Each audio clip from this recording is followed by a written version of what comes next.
मैं फिर से अपने गुरुदेव आदिदेव महादेव के चरणों में प्रणाम करती हूँ, अपने साहब दीदी के चरणों में प्रणाम करती हूँ, समस्त गुरु भाई बहन एवं श्रोता बंधु के चरणों में प्रणाम करती हूँ। मेरा प्रणाम स्वीकार करें। तो आइए हम लोग चलते हैं अलमिलाखंड में और सुनते हैं हम लोगों ने कल जहाँ तक सुना, आज उसके आगे चलते हैं।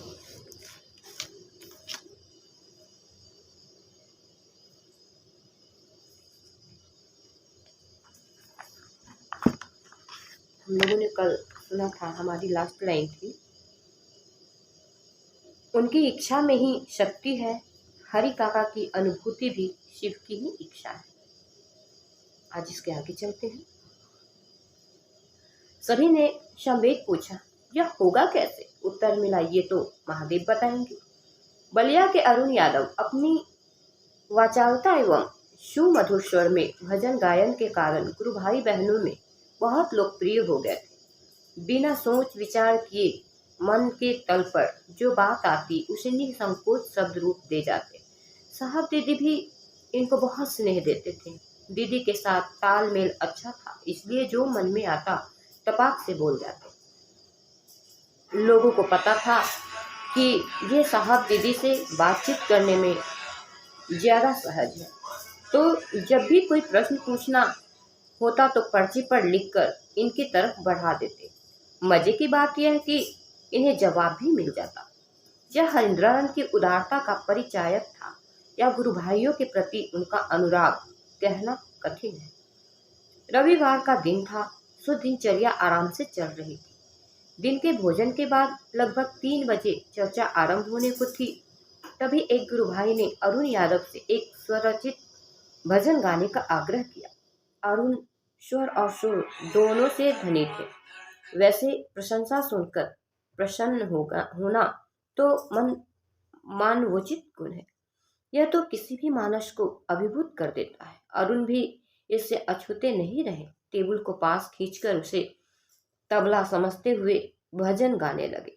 शिष्य की राह पर चल पड़े तो हो, अगर साथ चलने चलाने का वादा करो, रुक गए हो तो रुकने की जिद ना करो, साथ चलने चलाने का वादा करो। भजन के बोल साहब को कर्णप्रिय रहे हैं। सुनते ही वे कमरे से बाहर आ गए। सभी उनकी ही आशा में थे। हरिंद्रानंद के आते ही जिज्ञासा रखी गई कि ज्योतिर्लिंग और शिवलिंग की पूजा को विस्तार से समझाया जाए। बीच में ही किसी ने उसमें और जोड़ते हुए कहा कि शिवलिंग पर ही जल क्यों चढ़ाया जाता है?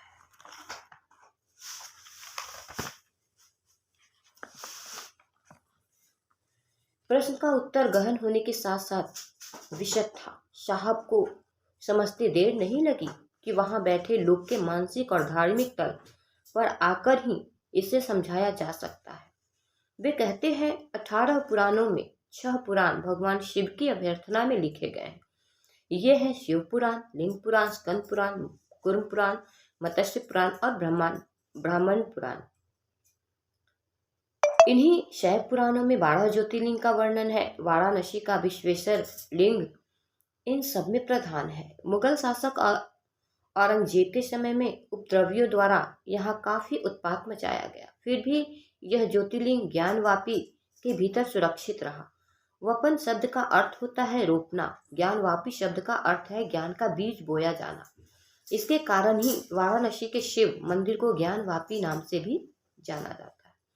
उज्जैन का महाकालेश्वर भी ज्योतिर्लिंग है। एक ज्योतिर्लिंग गुजरात के सोमनाथ में है, प्राचीन काल का ही है, जिसे 1081 ईस्वी में महमूद गजनवी ने नष्ट कर दिया था। इतिहास कहता है कि इस मंदिर को लूटने की कोशिश में उसने कई बार आक्रमण किया। साहब कहते हैं देवघर का शिवलिंग भी ज्योतिर्लिंग है, जिस पर हर साल लाखों श्रद्धालु जलाभिषेक करते हैं और उनकी मनोकामना पूर्ण होती है, इसलिए इसे कामना लिंग भी कहते हैं। हरिंद्रानंद इतिहास के विद्यार्थी रहे थे। आज का प्रश्न ऐसा ही था जहाँ इतिहास को खंगालना था। वे समझाते हुए कहते हैं, वैदिक सभ्यता के पूर्व सिंधु घाटी सभ्यता के हड़प्पा एवं मोहनजोदड़ो के उत्खनन में शिवलिंग की पूजा के अवशेष मिलते हैं। महाभारत में भी लिंग पूजा का प्रचुर उल्लेख है।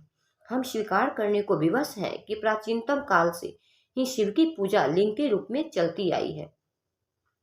हिमालय के मानसरोवर और कैलाश से कन्याकुमारी तक असंख्य शिवलिंगों की स्थापना हुई है।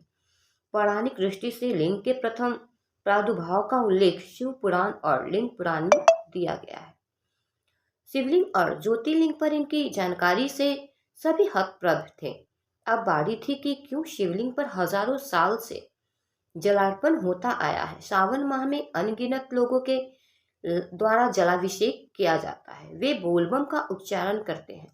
जैसे ही साहब ने बोलबम कहा, एक साथ दो चार लोग बीच में ही बोल पड़े, अच्छा सर, शिवलिंग पर जल चढ़ाने वाले कांवड़िया लोग बोलबम क्यों बोलते हैं? लोगों के बीच से उछलकर आए सवाल पर ये कुछ सेकंड के लिए रुके, पर हंसते हुए कहा, अरे भाई, बम शब्द जल का बीज मंत्र वह है जिसका लोगों ने ठेठ भाषा में उच्चारण ही बम कर दिया है। वैसे अब बम का अर्थ महादेव ही माना जाता है। जैसे पृथ्वी तत्व का बीज मंत्र लंग है, वायु का बीज मंत्र यम है, अग्नि का बीज मंत्र रम है और आकाश का बीज मंत्र हम है। यह मान्य है कि मनुष्य के जीवन में 5 तत्वों की भूमिका है। हमारा मन और शरीर सभी घटनाओं से प्रभावित होता है। इसी कड़ी में 5 तत्व भी आते हैं। शरीर क्या, अपितु संसार ही आता है। शिव से सानिध्य लाभ के उपरांत ही सुखद परिवर्तन संभव है। शिवलिंग की पूजा में होता भी यही है। जल को उसके बीज मंत्र वम बम से आवेशित किया जाता है। व्यक्ति शिव भाव से जलार्पण करता है। शिवलिंग पर जैसे ही आवेशित जल अर्पित किया जाता है, शेष तत्वों से तरंगे उठती है जो जल अर्पित करने वाले को प्रभावित करती है। सामने बैठे लोगों से उन्होंने पूछा, अब समझे या नहीं? वे आगे कहते हैं, आदमी दुख नहीं चाहता, उसकी कामना सुख की होती है। जलार्पण करने से बहुधा मनोवांछित सुख प्राप्त हो जाते हैं। मिट्टी से बने शिवलिंग को पार्थिव शिवलिंग कहते हैं। अनेकों प्रकार के शिवलिंग की व्याख्या किताबों में मिलती है। साहब बताते हैं कि शिवलिंग की पूजा हमारे संस्कारगत गुण है, जिसे हमारी सभ्यता और संस्कृति ने हमें विरासत के तौर पर सौंपा है। कोई पूजा अव्यर्थना बेकार नहीं होती। हाँ, हम आप इसका उसका निरूपण कैसे करते हैं, यह महत्वपूर्ण होता है। आध्यात्मिक विकास में ज्योतिर्लिंग अपेक्षाकृत अधिक सहायक है, क्योंकि इसमें अग्नि तत्व की प्रधानता है। अग्नि उधरमुखी है। आप मोमबत्ती को जलाकर उलट दे तो भी लौ ऊपर ही की ओर जाएगी। अपनी बात को खत्म करते हुए वे कहते हैं कि लिंगार्चन में सामग्रियां और साधन जुटाए जा सकते हैं, किंतु शिव भाव के लिए शिव के गुरु स्वरूप से जुड़ना ही एकमात्र विकल्प है। चर्चा समाप्त हो गई। अरुण अपनी बातों को लेकर फिर शुरू थे। चाय का एक दौर चला। अगले माह होने वाली महाशिवरात्रि की पूजा से संबंधित प्रस्ताव भी रखा गया। सभी प्रसन्न हो गए। कुछ मिनट पहले ही की ही बात चरितार्थ हो गई कि पूजा पाठ तो हमारे संस्कार में है। इसके लिए दीदी के साथ हरि काका और कुछ अन्य लोगों ने मिलकर एक आयोजन समिति का गठन किया। महाशिवरात्रि की तैयारियां जोर शोर से चलने लगी। आज हम लोग यहीं तक रहने देते हैं और इसके आगे का हम लोग सुनेंगे आगे के वीडियो में।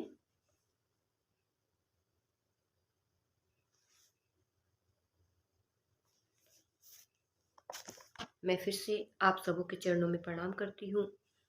मेरा प्रणाम स्वीकार।